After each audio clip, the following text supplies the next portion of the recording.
So look at the actual state of me.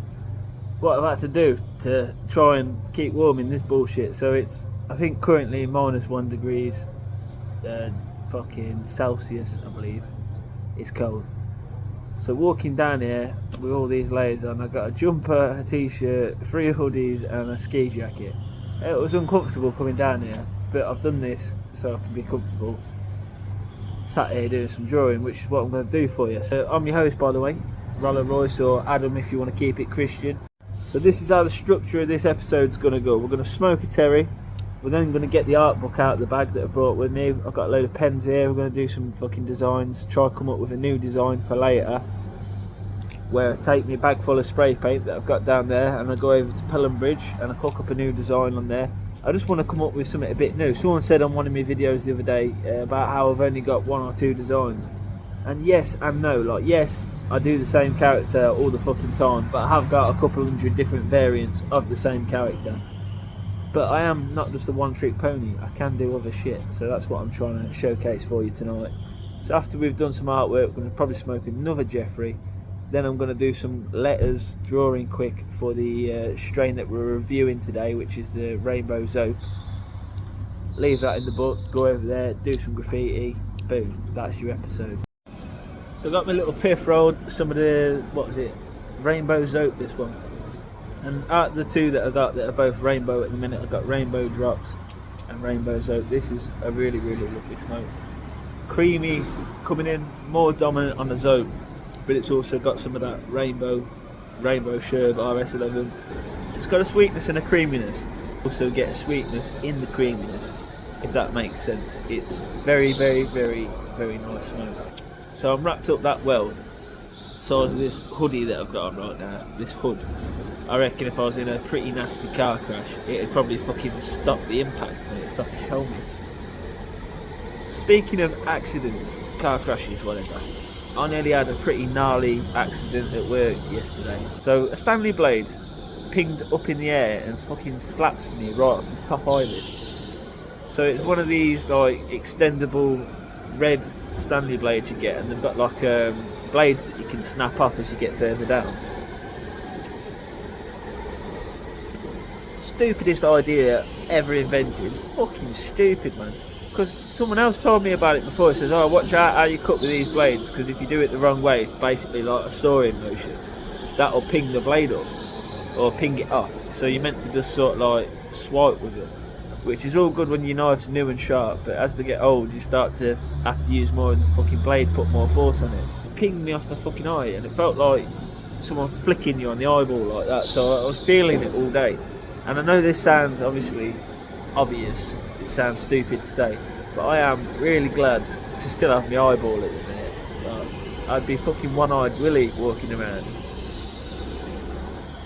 Not only did I nearly lose an eye that day, the new guy, Viking Dom, is telling me about his football mate. He just comes up and goes, oh fucking hell, you won't believe what's happened to one of the lads from football. He's had a freak accident with a spray can. So a can of spray paint. I'm like, go on, what's happened?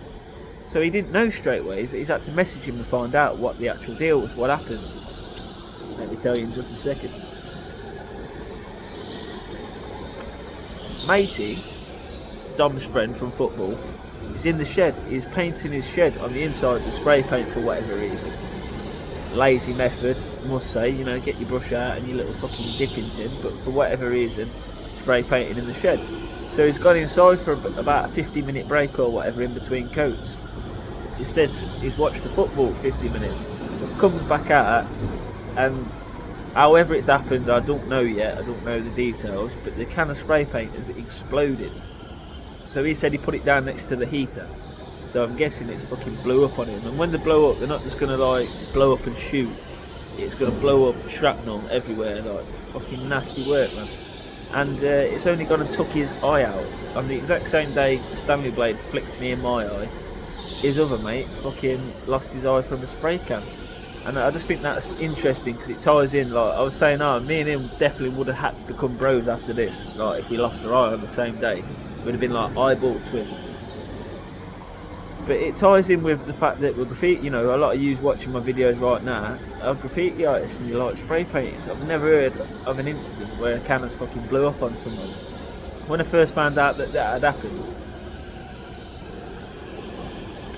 I thought he was blowing fucking flame torches or something crazy, and it's like the flames stuck back in the can. But all he done was leave it next to the heater. But to my knowledge, leaving a fucking can of paint next to a heater shouldn't do nothing, unless it's one of them like old fucking proper flame ones or something. I don't know, but yeah, it's just a cautionary tale for you. Because I can't think of nothing worse than going to work for £100 a day or whatever you get. Fucking losing an eye or losing your life or just whatever, man. Like, it's fucking tough out there. I've worked with a lot of people, so I've heard a lot of stories of a lot of people getting fucking injured, man. People getting killed by forklifts. And the one that stands out to me that I've heard was from a bloke called Damo. I was working for him. I was working for a guy called Andy, who I didn't much like, but Damo and Zibi, the Polish guy, really cool guys, fucking sound as fuck. Damo was telling me about how he used to work with his dad. His dad was a bricklayer. They've worked together their whole lives. And he's up doing the chimney, so it's the final lift on like a house that's just about to be finished. And you put like 2 layers of scaffolding, and then to do the chimney you have like a little tiny square. I'm sure you'll have seen it. So someone's set the square up, but they've not done it properly. The guy's gone up on it to go and do his fucking work, and the things just give way on him. So he's fell from like the highest point of the house roof, and he's landed in between 2 packs of blocks. Landed on his back and like banged his head or whatever. So he's laying there on the floor. My mate Damo's had to run down and fucking he's holding his dad in his arms. His dad thinks he's dying. Luckily he survived it.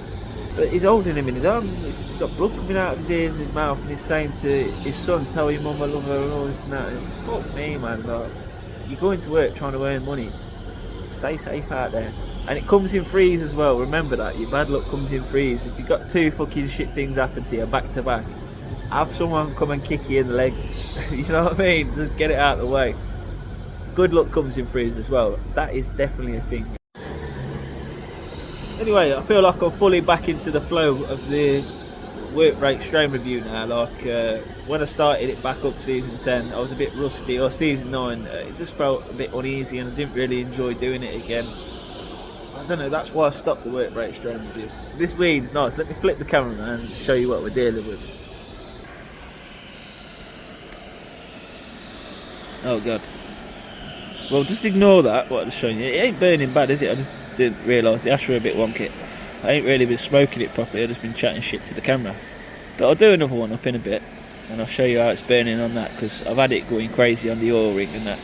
It's trying to oil up there nicely now, but it just needs a little tidying up.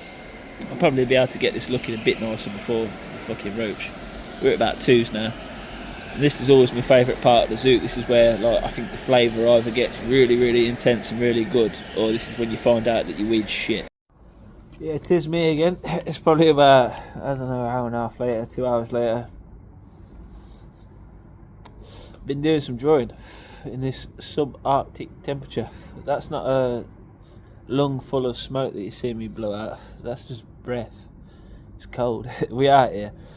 I just like being outside. Normally I'd be here with a fire or something like that at the go-go karting where I'm located currently. The greatest smoke spot ever created. Do I have anywhere else better to be? No. Is it a little bit sad? Yes.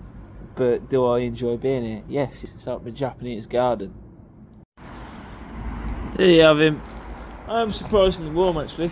Been manoeuvring about. Decent bit. Oh, elephant man there for you.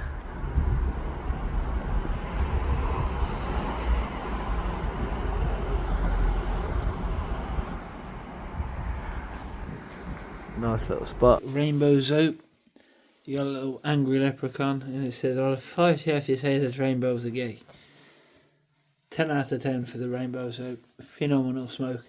10 out of 10 with, pop the top off that, with 3 little fireballs. So that's like when you get to fucking black belt in taekwondo or karate, and then you get 3rd dan. That's the 3rd dan. 10 out of 10 fucking bit of smoke right there. Then I got this idea for this one was like a piggy policeman who's just got in a gun battle, took his hat off after examining it, and it's got a bullet all blew through.